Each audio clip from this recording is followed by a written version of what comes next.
In the heart of coastal Maine, a blend of small-town charm and modern attractions. While known for its picturesque landscapes, Freeport, Maine is definitely a destination offering more than meets the eye. but they do like 'em big here. And at the forefront of Main Street's famed retail outlets is the LL Bean flagship store.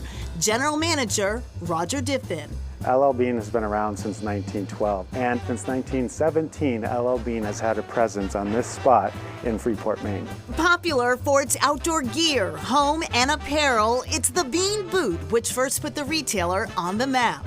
LL was a hunter, and his feet would always be cold and they would end up getting wet. So his innovation in 1912 was basically to stitch a rubber bottom to a leather upper. So keeping his feet dry with the comfort of the leather on top. And that ultimately is what the LL Bean brand was founded on, is the innovation of this boot. And has it looked like that since 1912? It has. In 1924, LL Bean launched its iconic field coat. In 1944, we were introduced to the tote. Classic LL Bean boat and tote bags, designed originally to be an ice carrier.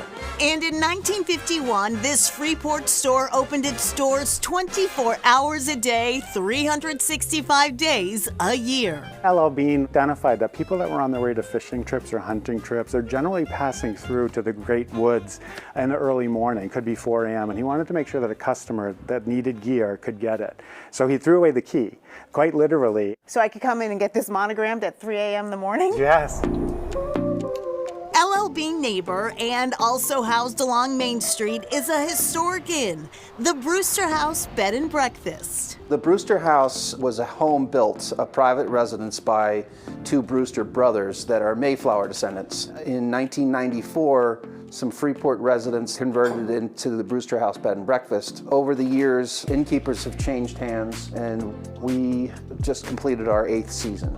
Dave Noel, a former New York City chef, and his wife, Kelly Delaney, a former media executive, along with their kids, moved from New York City in 2015 to run this inn, which they say has been a dream. We're certainly a place where our friends and neighbors love to send their family. I joke that if you really don't want to host your family, then send them to us. 7 rooms make up the inn where guests can enjoy wine and craft beer on tap. We operate on the honor system, and we just ask people to keep track. Give us a tally and decide how you want to settle up.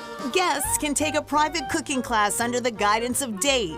On this night, we're making pretzels. I'd like to start in the middle and kind of work your way out, and that'll help kind of extend that. Is that your nice way of saying that I was doing it incorrectly? Absolutely not. Along with all this, Dave's morning 3-course breakfast, including both savory and sweet delights, leave guests wanting more. When we first bought the business, we saw people coming through and they were spending one night. Now, I'm proud to say people are coming and staying for 2, 3, even some people stay a week. For some fresh air, we head over to Wolf's Neck Center for Agriculture and the Environment, a demonstration, research, and visitor center situated on over 600 acres of coastal land. We border Casco Bay. We have over 3 miles of walking trails. We're a working organic farm. Our purpose is really to contribute to figuring out how agriculture can really be a solution to climate change rather than the contributor. This nonprofit organization offers free programs open to the public year-round. We do things like Farmer for the Morning. We have a livestock program. We also have fruit and vegetable programs, and those programs also train aspiring farmers. Wolf's Neck was a recent winner of a partnership award from 1% for the Planet, which is a global organization highlighting good work that's happening in terms of business and nonprofits and supporting the climate and environmental organizations. Freeport's Maine Beer Company is one of the for-profit businesses supporting the 1% initiative, donating 1% of their gross annual sales to environmental nonprofits. They've worked with Wolf's Neck Center since 2013 by supporting their sustainable efforts.